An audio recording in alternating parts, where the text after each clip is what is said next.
This is Lil Timmy. Lil Timmy is growing up in the 21st century, and he's reached the age where he gets to ask that funny little question of, what the fuck am I supposed to do with my life? The thing is, that question isn't hard. What's hard is finding some sort of criteria to work with. But see, little Timmy, on the other hand, would sit there all day. Okay, fuck this narration shit.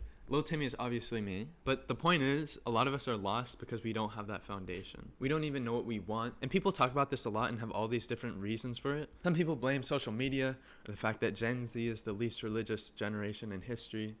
Yeah, sure, those are all factors, but Yuval Noah Harari talks about how a group's identity is shaped more by the challenges that they face than by any similarities that they have. So for example, he talked about the European identity during World War II. Hitler wasn't less European than Churchill. Rather, the very struggle between them defined what it meant to be European at that particular juncture in history. And likewise, the very struggle of not knowing what the fuck you want to do, or even what you want at all, defines the identity of what it means to be young. I barely remember shit from English class, but remember Hamlet? To be or not to be. That whole monologue was him going crazy because he didn't know what he wanted, and he didn't know it was true. And that was written like 500 years ago. We don't feel lost because social media is tearing away at the fabrics of society. We feel lost because that's what you're supposed to feel when you're young and questioning shit. But it's weird. There's a lot of people who have no point to question this of what should I be doing because it's just very inherent.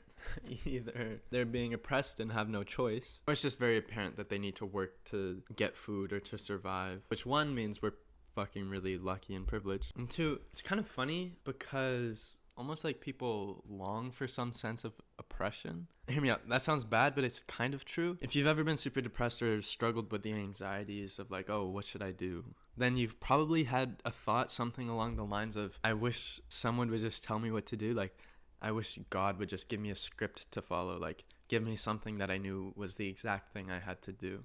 And then if I had that, then I would be able to act on it. It's just funny because I think we all deserve freedom. To live a full life, it seems like you need that in some regard. But we also still need some sort of box around us. And half of the world is struggling for those liberties to remove that box. But then the other half of us are struggling to find some sort of meaning, some sort of goal that can kind of bring our own box to the table. But how are you supposed to get there? Because that's still kind of an unclear target. And I'm not a philosopher or a psychologist or even somebody who knows the answer to this, so maybe I'm not the most qualified. But here's what I'm thinking. If I can tear everything down, question it all, and keep on asking why until I get to some foundation that I know is true, or at least that I can believe is true, then I can start to build back up from there and set some sort of clear path of what I should do with my life. Okay, so now that I have that background out of the way, we can get back to the question at hand. What the fuck do I want to do in my life? And below that is really the question of what the fuck do I want? I think it fundamentally comes down to the question of why. Why are we here? Why am I here? And if you look at that question, there's a horde of answers that people will give you. Some people will say they're here to help others, or to fight for liberty or justice, or to be happy or to suffer. And I don't really like any of those answers because they're all kind of the same. They're all just ideas. For any of those answers, there's not really something that you can point to and be like, oh, this is an undeniable fact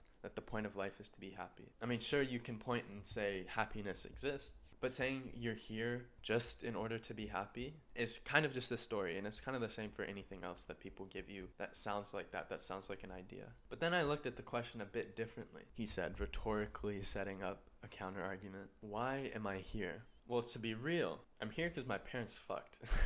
The meaning of life is to have sex and to have children. Well, no, not exactly my conclusion. But at its most basic level, I'm here because my parents had a kid. And they're here because their parents had a kid, and go back and back and back if you believe in evolution. And then eventually you get to some cell that's split in two. And then if you go further back, there was the Big Bang. And so why am I here? I'm here because I have some weird connection with my parents and some weird connection to other humans, and then to all other living things, and then to every particle of DNA or oxygen or stardust or whatever. So at least there, I have some sort of foundation to work with. And it's not a final answer, and it's not a story. It doesn't tell me what I should or shouldn't do, at least not yet. But it is a start. And there's still some assumptions that that's based off of. And I want to get to those in future videos. But for now, I think that's where I'm going to end it. More questioning, more foundations, more building to come. And this idea of questioning everything isn't new. Look at Hamlet, Descartes, Dostoevsky, all these names that I can say that make me sound smart, even though I haven't read. But basically, I think they did the same thing. So in addition to thinking about this and trying to read thoughts from people like that, I want to document this process with videos like this with you, the camera. For 3 reasons. 2 of them are selfish. One is applicable to you. One, I think asking these questions is good, but just thinking about it is exhausting. And so I found that writing my thoughts out helps, and it feels like your ideas are getting somewhere. And 2, when you write things out, you don't have to worry about remembering your train of thought anymore. You can see it, you have like a documentation of it. And so that clears up a bit more energy in your brain to actually think clearly and accurately. And 3, if you're watching this, you're probably interested in asking these same sorts of questions. So please take my thought process, examine it, question it, see if there's any flaws in it, and then leave a comment. Oh my gosh, this is corny. Leave a comment sharing your thoughts. And then hopefully that back and forth helps us both to arrive at a better conclusion. And then you can debate other people in the comments as well and all that good stuff. And I've always seen YouTubers ask for comments and thought it was corny. And so here I am asking you to comment. One, kind of want to turn this into a little series. And for names, if any of y'all have any ideas, these are some of the ones I'm thinking of somewhere here. I kind of like the Skeptics Foundation. And then 2, like anything that you're thinking that writing out will help you figure out, or you think will help me or other people figure out by reading your wisdom. And there can be a little discussion, debate thing, and then maybe I can join and other people can join, and I'm bored of this self-promo. Okay, bye. Okay, bye. Okay.